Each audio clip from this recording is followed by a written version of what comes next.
salut les joueurs, salut les joueuses, bienvenue à vous dans cette petite trick-track télé un petit peu particulière. D'ailleurs, j'espère que vos synapses fonctionnent bien et si ce n'est pas le cas, savez-vous ce qu'elles font lorsque vous jouez? C'est peut-être à une de ces questions que l'on pourra répondre avec notre invité. Alors peut-être pas aujourd'hui et immédiatement, mais il n'empêche que… Salutations Micha. Bien bonjour Guillaume. Tu vas bien? Très très bien. Alors, je t'ai présenté tel le scientifique ludique moderne, c'est peut-être pas tout à fait comme ça que j'aurais dû… Pas encore. Pas encore. T'es en train de faire ta thèse et tout ça, ça viendra plus la tard. thèse elle est déjà faite. La thèse elle est déjà faite. Monsieur Micha tout court pour ne pas le nommer, nous présente un événement un peu particulier qui va avoir lieu là d'ici quelques jours. 15 juin 2018, la date est retenue. La date est fixée. La date est fixée et ça s'appellera Gaming Lab. Gaming Lab. Germain, je veux bien un petit peu d'informations. Merci beaucoup. Gaming Lab, un festival? Pas tout à fait. Je savais, mais je préférais que ce soit toi qui réponde. Une journée spéciale en tout cas. Une journée spéciale parce que notamment ça va être la première qu'on va organiser et on espère que ça va être le lancement d'un nouveau projet pour Asmodée. Gaming Lab, ça va être une journée de conférences scientifiques donc, où des scientifiques vont vraiment venir présenter leurs recherches sur le monde du jeu, sur le jeu. L'idée, c'est de présenter différents protocoles, différents projets scientifiques qui vont étudier le jeu de société et étudier les effets du jeu de société sur la communauté. D'accord. Quand tu dis jeu de société, joueurs y compris, ça veut dire, il pourrait y avoir, quand on parle de sciences, on a toujours un petit peu l'habitude de faire une opposition entre les sciences dures et les sciences dites molles, etc. Là, on englobe tout d'un coup d'un seul, ça peut être des sciences sociales, sciences humaines, je sais pas moi, l'analyse d'un bénéfice en jouant de telle façon. Tout ça est pris dans Gaming Lab? C'est l'idée. Alors l'idée de Gaming Lab, ça va être de présenter l'état de l'art, c'est-à-dire l'état actuel de la connaissance scientifique par rapport au monde ludique. Au monde ludique, j'ai envie de dire au monde du jeu au sens large, ça peut être jeux de société, jeux vidéo, gamification, serious game. C'est vraiment quelle connaissance scientifique on a aujourd'hui sur le jeu pour permettre, je spoil un petit peu, mais le lancement de projets scientifiques qui vont vraiment essayer de caractériser, d'étudier les effets du jeu au sens large, encore une fois, sur la communauté. Et comme tu disais, ça va partir des sciences douces, psychologie, sociologie, sciences humaines, et on va tenter d'aller dans les sciences un peu plus dures, vers la cognition, vers la physiologie, vers l'étude clinique aussi. On va essayer vraiment de merger toutes les connaissances et tous les protocoles possibles pour étudier tout ça. La vache, alors ça veut dire que le projet est quand même hyper large et hyper vaste. Je ne sais même pas si, parce que ça va durer une journée, le 15 juin. Alors, la journée du 15 juin, le programme est déjà quasiment établi. D'accord. Avec des conférences avec différentes thématiques, différents intervenants, pour présenter l'état actuel de la question ou présenter un spectre des connaissances actuelles. Après, l'idée du projet de cette journée, c'était pour faire le point actuel pour pouvoir lancer d'autres projets et donc ensuite d'autres journées, d'autres Gaming Lab. Tout à fait. Ok. Alors, en termes scientifiques, en l'occurrence, la plupart du temps, la langue de partage de ces connaissances-là est l'anglais. Vous avez choisi de garder l'anglais. Il va y avoir des intervenants extérieurs, des traductions. Comment vous allez… Alors, cette année, c'est un peu l'année charnière pour nous, l'année zéro, dans le sens où on est parti de rien. Pas tout à fait, mais presque. Et on a commencé avec la communauté qu'on pouvait rassembler le plus rapidement autour de nous, c'est-à-dire des scientifiques français. Donc là, on va avoir vraiment un début de projet franco-français où la journée sera que des conférences en français avec des intervenants francophones. Ok. Par la suite, oui, on a vraiment pour volonté d'étendre ces recherches, d'étendre ces projets et d'internationaliser la chose avec alors étudier des échantillons sur le territoire américain, sur le territoire asiatique pour pouvoir comparer les différentes données. Et donc oui, on a pour but d'internationaliser la chose. Donc du coup, est-ce que c'est un événement, première question, pour ceux qui nous regardent et qui certainement voudront savoir, ont-ils le droit de venir? C'est un événement ouvert au public? Ça se fait sur invitation? Ça se fait sur invitation. C'est un événement semi-privé où toute la communauté scientifique rattachée à cette thématique ont été invités. Une partie du monde ludique professionnel a été invitée justement pour pouvoir voir ce qui se fait, pouvoir créer des collaborations, des synergies synergie, des interrogations et des réponses en lui-même. Le monde de l'éducation a été invité également. Le monde clinique a été invité. Donc, vu que c'est un peu nos débuts, enfin, c'est pas un peu, c'est clairement nos débuts, on voulait à la fois contrôler un petit peu ce qui allait se passer. Et donc, on a fait ça sous invitation. D'accord. Sur invitation au départ, il y aura bien évidemment, je ne sais pas si c'est mon objectif, mais enfin, je vous le dis, il y aura Trick Track présent et forcément, nous vous en reparlerons. Nous transmettrons peut-être même, pourquoi pas, un petit peu en live pour voir. L'idée, c'est de pouvoir retransmettre ça au plus grand nombre. Donc, on essaiera de faire des lives sur Facebook, peut-être sur Trick Track, voir comment on peut faire d'un point de vue technique. Mais l'idée, c'est de pouvoir diffuser cette information. Mais l'objectif n'est pas de rester dans l'entre-soi et d'en faire profiter aussi les joueurs, ou en tout cas les joueurs qui s'y intéressent. Donc on a vu la première année 0, un état des lieux, donc dans différents domaines. Vous avez trouvé, parce que concrètement, tu es responsable de cette organisation. À toi tout seul? Moi tout seul, oui et non. Disons que c'est en collaboration avec les managers et avec un collègue, mais c'est vrai que pour le moment, c'est un projet qui débute. Donc l'idée a eu lieu il n'y a même pas un an encore. Oui, donc ça a été très vite. Ça s'est fait très très vite parce que le projet semble porteur pour le groupe.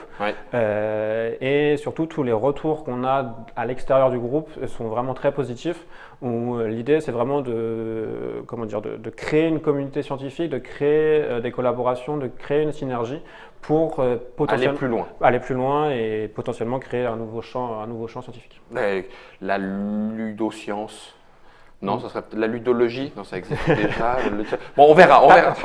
Pour ton article, tu vas réfléchir au C'est ça, on verra pour plus tard. Donc, du coup, cet état des lieux va se faire, conférence, etc. Vous avez déjà un certain nombre de partenaires pour ce 15 juin. On a vu d'ailleurs les logos apposés avec Gaming Lab. En l'occurrence, il y en a un qui est pour le coup assez étonnant puisque c'est de fait la première fois qu'on en entend parler. C'est Asmodee Research. Alors l'idée de cette journée de Gaming Lab, ça va être donc de présenter l'état de l'art et de présenter les connaissances scientifiques sur le monde ludique.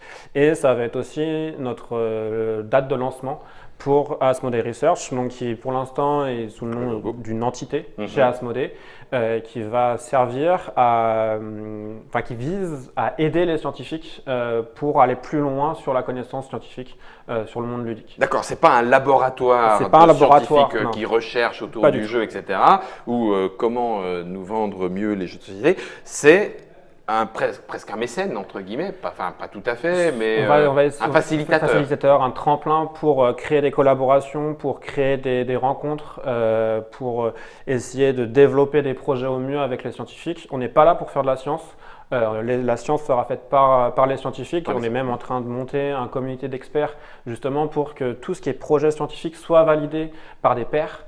Et que ce ne soit pas nous qui décidons de la validité oui ou de non. D'accord. On est vraiment là pour faciliter la recherche, diriger les questions vers ce qui semble le plus pertinent, d'avoir notre retour de professionnels du monde du jeu pour pouvoir justement créer une synergie entre monde du jeu et monde de la science, de pouvoir justement avoir des interactions entre industrie et recherche fondamentale. Voilà, c'est tout ça. L'idée, c'est cette journée du 15 juin, tout le monde est invité d'un point de vue professionnel, c'est-à-dire c'est pas réservé au groupe Asmodee. On a ouvert les portes à toute la communauté ludique parce qu'on a envie de générer justement cette envie d'avancer, de trouver. D'accord. Voilà. Donc c'est l'impulsion qui va démarrer le 15 juin et en même temps le lancement donc de cette nouvelle entité qui pour l'instant on le voit d'ailleurs très bien avec le logo, un logo qui est cohérent avec tout le reste des logos au sein du groupe Asmodee Research. Alors il n'y avait pas qu'Asmodee Research dans les partenaires. Il y a aussi l'Innovation Factory. C'est ça. L'Innovation Factory, c'est un cluster qui réunit des écoles, des entreprises, des startups et Asmodee. De base, Asmodee Group est en partenariat avec l'Innovation Factory sur différents projets. Et on partait de zéro pour la création d'Asmodee Research et l'Innovation Factory était déjà rattachée au monde scientifique par différentes façons. Et donc on s'est dit, on va leur présenter le projet et voir si on pourrait utiliser l'Innovation Factory comme moyen, comme plateforme de regrouper justement tous ces chercheurs. Et pour vous faire un petit peu l'historique, c'est ce qui s'est passé.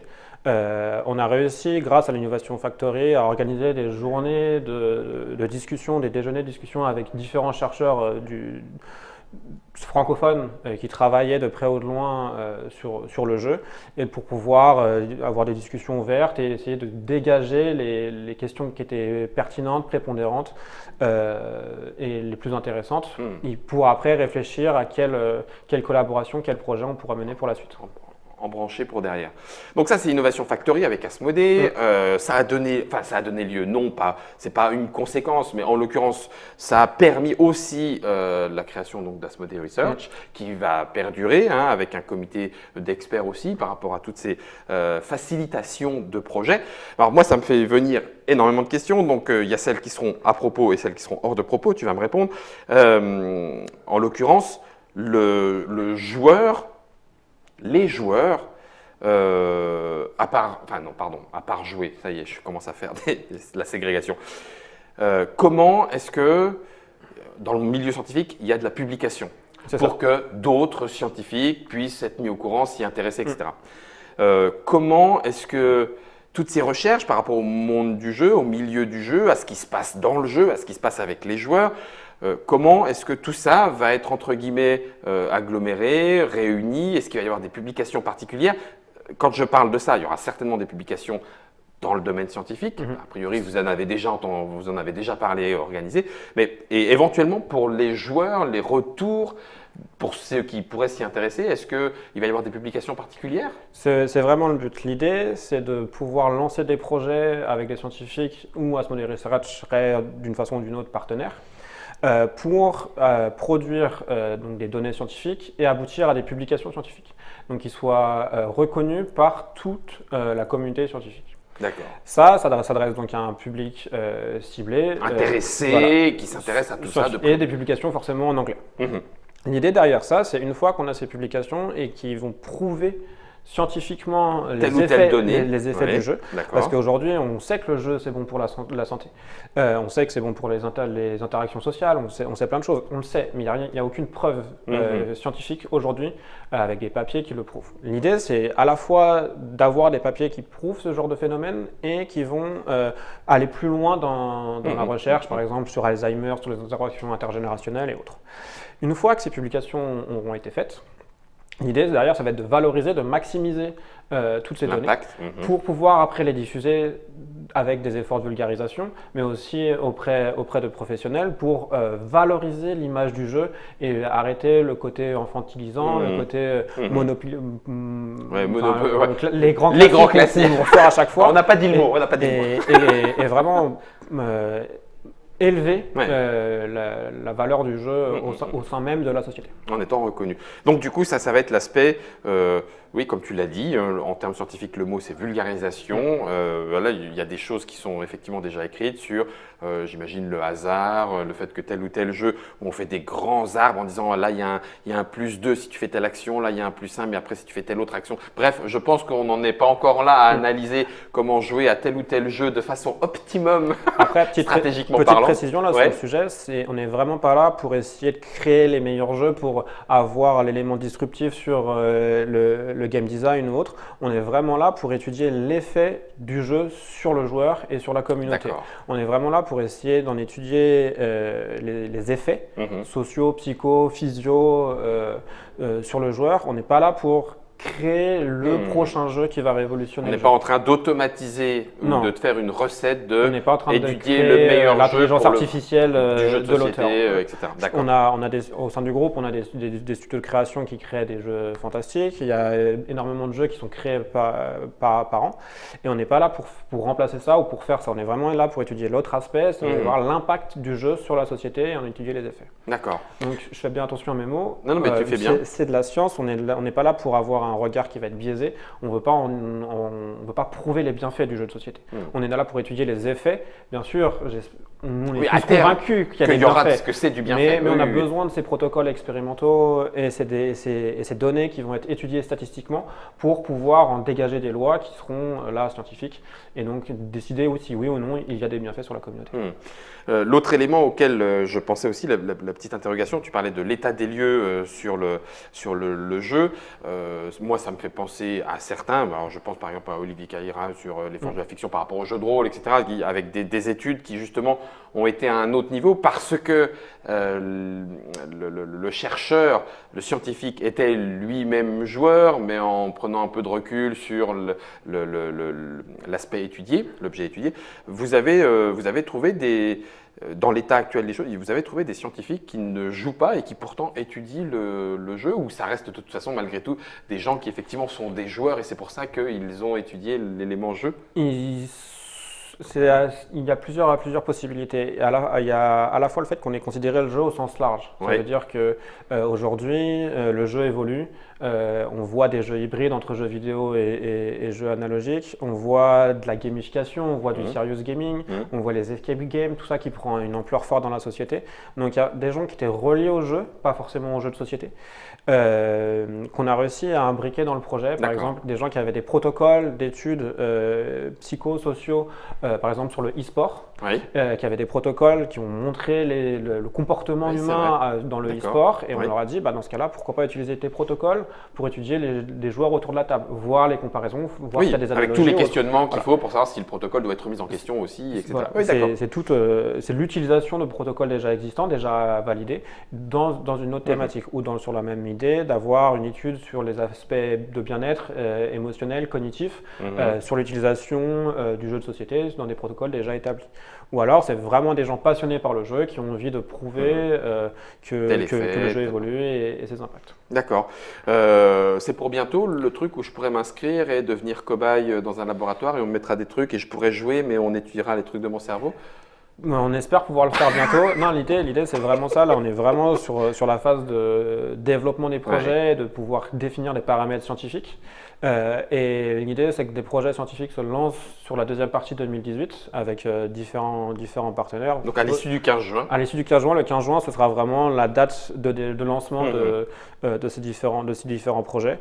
Et donc, selon les protocoles, selon ce qui sera défini d'un point de vue expérimentation, il y aura certainement des appels à participation pour participer à telle ou telle expérimentation. D'accord.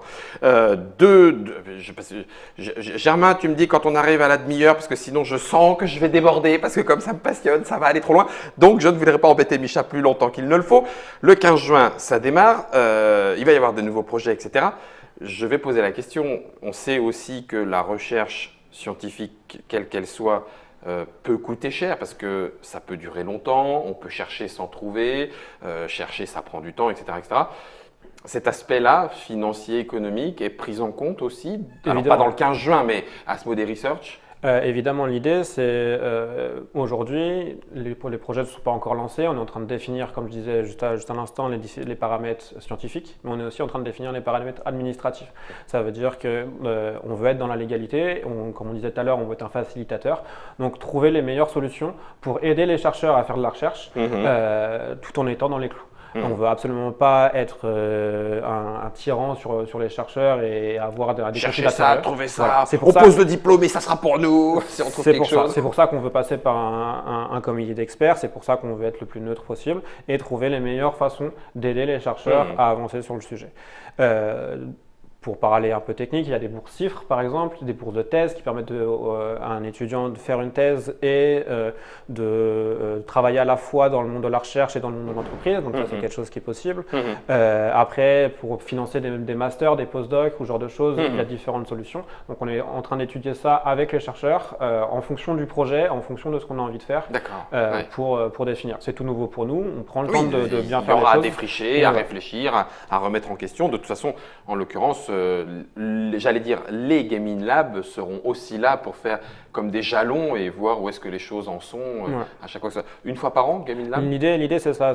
On l'annoncera donc le 15. Là, c'est une petite annonce en avant-première. Mais notre volonté, c'est vraiment là de lancer le projet d'un point de vue francophone parce que c'est ce qui nous permet de débuter cette année.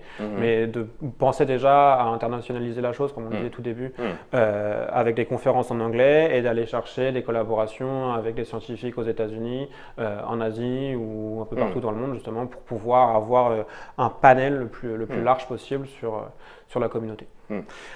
Vincent Dutray, avec ses collaborateurs, on fait par exemple des masterclass qui est effectivement plutôt orienté sur la création. Ils font venir des auteurs ou des éditeurs pour donner un partage d'expérience très fort. Est-ce que c'est aussi des choses sur lesquelles vous avez un petit peu… Parce que ça fait partie de ces petits projets, alors qui sont peut-être moins scientifiques ou scientifiques, mais qui sont quand même très organisés pour essayer de prendre du recul sur des processus, y compris des processus créatifs dans le domaine du jeu de société. C'est des choses qui… Des partenariats vont pouvoir être possibles sur comment valoriser toutes ces données-là et comment pouvoir les transmettre au grand public avec des effets de vulgarisation. Par exemple, en octobre-novembre, il y a une convention qui va s'organiser 2018 dans le Nord, où il y a à la fois une partie exposition de démos de jeux pour le grand public et de présentation scientifique ou ce genre de choses. Et donc là, on est en train de parler avec eux, savoir est-ce que cette année, c'est déjà possible de travailler avec eux ou peut-être l'année prochaine d'avoir une journée de communication scientifique vulgarisée. Là, le 15 juin, le Gaming Lab, c'est vraiment des présentations qui vont être scientifiques et on pourra envisager des communications plus grand public qui présenteront les données acquises. Eh ben voilà, écoutez, ça fait déjà un paquet d'informations, un paquet aussi quelque part de nouveautés. Ça veut dire que, en l'occurrence, un sujet, à partir du moment où il commence à être pris en main par la communauté scientifique, c'est que quelque part, il y a quand même, ça ne veut pas forcément dire que c'est une validation. Je ne suis pas en train de dire qu'il y avait besoin de ça. Enfin, j'imagine que tu es d'accord ou pas d'ailleurs. Il n'y avait pas forcément besoin de ça pour dire le jeu de société est intéressant à plus d'un titre et pas simplement pour l'aspect jeu, mais aussi pour tout ce que ça provoque, tout ce que ça peut donner, à analyser, etc. Quoi qu'il en soit, à partir du moment où la communauté scientifique commence à le prendre en main, c'est qu'il y a de la recherche dessus, c'est qu'il y a de l'humain, c'est qu'on va essayer de comprendre un petit peu plus ce qui se passe, y compris dans nos cerveaux. Donc c'est quand même pas rien. Asmodee Research, c'est pareil, ça fait quand même une sacrée nouveauté quelque part, c'est un changement de paradigme. L'idée, c'est le jeu évolue, le jeu prend de plus en plus de place dans la société, comme j'ai pu déjà le dire, sous différents aspects, jeux vidéo, jeux de société, gamification, serious gaming, tout ça. Donc on voit que ça peut avoir un impact sur la société, donc autant en connaître directement les conséquences. Et après, c'est vrai qu'Asmodee, on est toujours en croissance, on a envie de se développer. Et c'est vrai qu'Asmodee Research, là, c'est un nouveau champ d'activité où il y avait la distribution, où il y a eu Asmodee Digital et là, la nouvelle couleur pour Asmodee Research. Pour l'instant, du coup, Asmodee Research, c'est toi? C'est moi et Domitien, donc on travaille pour l'instant à deux, en plus de nos projets, justement pour lancer tout ça et en fonction de comment les projets vont évoluer, comment le projet va se développer. Ça peut être amené à se développer. Voilà, tout à fait. Ça peut être amené à se développer. Et la dernière question, du coup, je la garde, c'est pas forcément la plus intéressante, tu réponds pas où tu réponds. Et pourquoi toi? Pourquoi moi? Alors ça, c'est… J'ai le droit de te la poser, cette question. C'est un peu une petite… Tu es chercheur? Un petit retour sur mon historique. Avant de travailler chez Asmodee, j'ai fait une thèse en neurosciences sensorielles. J'ai étudié comment les messages olfactifs étaient transcrits, captés et décryptés dans le cerveau. Et la science m'a fait changer de domaine. J'étais toujours passionné par le jeu. J'écrivais même sur un blog à l'époque, Geeklet, coucou. Petit clin d'œil. Et donc j'étais passionné, j'ai voulu changer de domaine. J'ai réussi, après quelques mois, à rentrer chez Asmodee. Où aujourd'hui je m'occupe des studios US pour le marché francophone. D'accord. Et ce côté-là était toujours là? Je suis toujours là, je gère toujours FFG, Ziman et Playdat et Edge pour le marché francophone. D'accord. Et avec ce background scientifique, toujours cet attrait pour la biologie, le développement du groupe et la recherche donc de nouveaux projets à mener pour le groupe, il y a cette idée-là qui a un peu mergé dans mon cerveau de créer cette synergie entre jeu et science, j'en ai pu Ouais. discuter avec les managers qui étaient d'une idée qui était dans l'air du temps, ils avaient envie de se lancer, donc on a essayé de voir comment on pouvait développer le projet, on a fait appel à l'Innovation Factory pour créer justement un Mhm. partenariat pour monter ce projet, et puis ça a avancé. Favoriser le Voilà. réseau, etc., etc. Les retours des scientifiques sont vraiment très très positifs et très intéressants. Tout le monde a envie de participer à cette impulsion et de créer une vague de recherche. Le spectre, il est énorme. On peut très bien aller sur de la socio, sur de la psycho, sur du clinique, sur le côté Alzheimer, sur le côté un effet du jeu chez l'autisme ou resocialisation après une longue période d'hospitalisation. L'utilisation du jeu au niveau de l'éducation est très important aussi. Donc le spectre des possibles est vraiment très large. Justement, c'est les discussions avec les chercheurs et nos collaborations qui ont pu identifier des questions plutôt précises. Là, on a la chance d'avoir eu un spectre de chercheurs large. On va pouvoir lancer différents projets Mhm. à la fois d'un point de vue protocole qui vont être différents, d'un point de vue Mhm. thématique, Mhm. justement pour essayer de couvrir un maximum euh, pour ce lancement 2018. Mhm. La dernière, parce que j'y pense, mais vraiment, promis, promis, c'est la dernière. Y compris l'aspect éventuellement historique, tiens, la culture du jeu, la recherche, sur le côté, ben voilà, le lien entre jeux de société et jeux de société comme jalon culturel, et donc l'évolution de la société via les jeux de société à l'époque où chacun sont sortis comme représentants d'une culture, etc. Enfin, je veux dire, est-ce que cet aspect-là aussi, oui, culturel, historique, est éventuellement pris en compte? Elle a toujours été un peu en compte. Il y a déjà pas mal de publications sur D'accord, l'évolution du jeu. Là, c'est vrai qu'on s'est vraiment focalisé sur l'aspect humain. d'accord. Ok. Et pour le moment, c'est vraiment les aspects émotion, cognition, bien-être qui a été ciblé. Qui a été ciblé. Parce que du coup, c'est pareil, après, on pourrait éventuellement aller à l'informatique, modéliser tel jeu de société pour en Mais rechercher les éléments, où est-ce que le hasard se pose, et y compris avec les nouvelles recherches. Bref, quoi qu'il en soit, j'avais dit que c'était la dernière. Micha, je te laisse le mot de la fin. Est-ce qu'il y a quelque chose que je ne t'ai pas posé comme question? Oui, je sais, ça tue toujours parce que du coup, tu fais, bah si, ça, on a parlé de ça, ça, on a parlé de ça. Non, mais j'ai envie de dire, là, la diffusion va être faite, donc là, on est début juin. Début juin. Les conférences vont avoir lieu d'ici quelques jours avec une possibilité à tout le monde de le suivre sur les différents réseaux. J'espère que ça va attirer vraiment beaucoup de personnes. Mhm. Et après, j'espère que Après, les recherches pourront apporter beaucoup de réponses. que l'aventure se poursuive, quoi qu'il en soit. Nous suivrons ça avec grand intérêt, vraiment, peut-être même aussi passionnément que lorsque l'on joue, tout simplement.